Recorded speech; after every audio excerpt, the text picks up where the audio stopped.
कृषी मंत्री माणिकराव कोकाटे यांची पत्रकार परिषद। आमदारांनी बैठका घेतलेल्या आहेत। खरीपाची पूर्वतयारीची बैठक सध्या महाराष्ट्रात सगळीकडे सुरू आहे आणि या संदर्भात मी सुद्धा माझ्या तालुक्याची बैठक घेतली। आज या ठिकाणी जिल्ह्याची बैठक घेतली।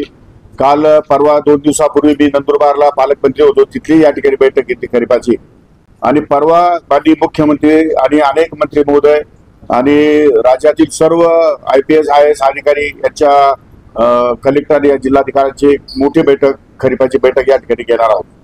या दृष्टिकोनातून खरीपाच्या संपूर्ण पेरणीला आणि लागवडीला सामोरं जात असताना सरकार म्हणून काय तयारी आहे, काय अडचणी आहेत, या सर्वांचा आढावा या ठिकाणी आम्ही घेतो आहे।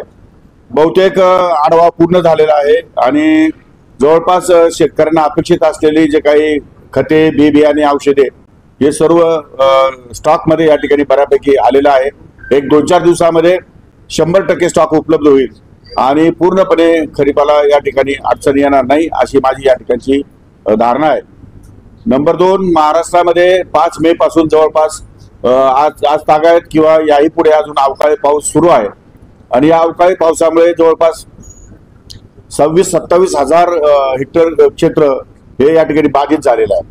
सर्वात जास्त क्षेत्र अमरावती जिल्ह्यामध्ये आहे। अमरावती जिल्ह्यामध्ये जवळपास एकट्या अमरावती जिल्ह्यामध्ये 10,000 क्षेत्र 13,000 क्षेत्र या ठिकाणी बाधित आहे आणि नाशिकमध्ये त्या मानाने 5,800 850 क्षेत्र बाधित आहे।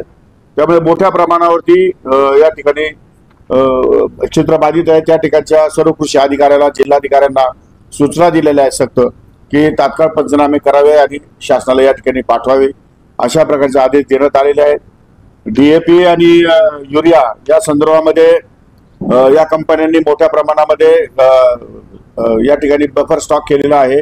काही त्यांची रॅक या ठिकाणी येते आहे आणि काही उपलब्ध होणार आहे, त्यामुळे त्यामध्ये काही अडचण येणार नाही।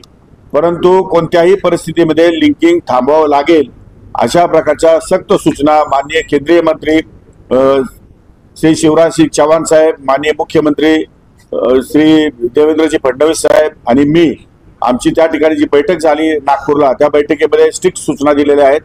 इथेही मी आपल्या मीडियाच्या माध्यमातून महाराष्ट्रातल्या सर्व कृषी सेवा केंद्राला आणि कंपन्यांना सांगू इच्छितो की कुठल्याही प्रकारचं लिंकिंग चालणार नाही, आताही नाही, उद्याही नाही आणि कधीच नाही। त्यामुळे लिंकिंग हा विषय कायमस्वरूपी बंद करण्यात आलेला आहे। सर्व कंपन्यांनी याची गांभीर्याने नोंद घेण्याची आवश्यकता आहे। नाशिक महानगरपालिका सार्वजनिक आरोग्य विभाग